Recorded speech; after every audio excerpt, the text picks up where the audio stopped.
ئەمە گردبوونەوەی خاوەن کۆشکەکانی بازاڕی داونتاونە بۆ ناڕەزایی دەربڕین دژ بە بڕیاری دەرکردنیان لە بەردەم بازاڕەکە گرتبوونەتەوە و دەڵێن پێمان گوتراوە ڕۆژێک بەر لە جەژنی قوربان دەبێت کۆشکەکانتان چۆڵ بکەن.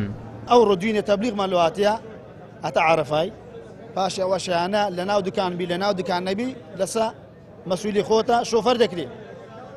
چۆن شۆفەر دەکرێت؟ یانی نەفەر 250 عائلە لەسە وستاندانە دەژیتن.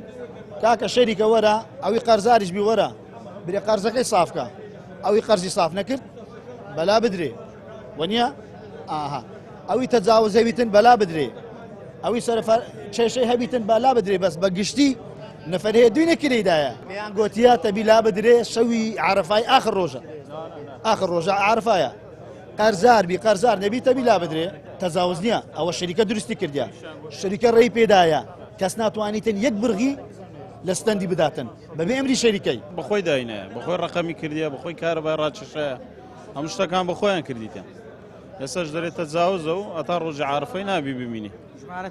وڵا ژمارەمان تقریبان 100 ستاند زۆربەمان لێرەینە خەریزی کە تەعین نەبووینە لێرە ئیش دەکەین.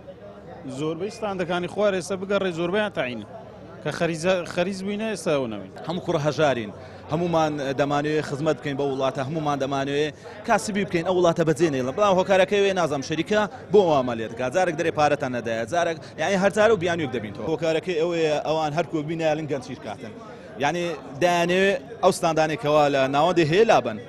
کاسبکاران دەڵێن ئێمە لە ساڵی 2018ەوە کێشەمان هەیە و ئاماژە بەوەش دەکەن گرێبەستیان لەگەڵ کۆمپانیا کردووە و پارەی مانگانەی خۆیان دەدەن.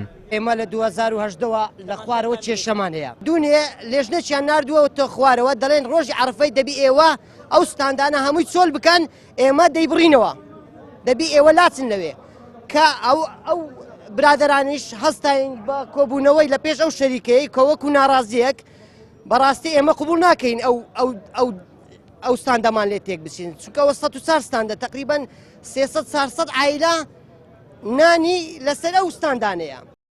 لە بازاڕی داونتاوندا 104 کۆشک و ستاند و مێز هەن کە لوپەلی جۆرا و زۆر دەفرۆشن و داوایان لێکراوە ڕۆژێک بەر لە جەژنی قوربان کۆشک و ستاند و مێزەکانیان چۆڵ بکەن. ئیبراهیم زیاد، کەناڵی ئاسمانی پەیام، هەولێر.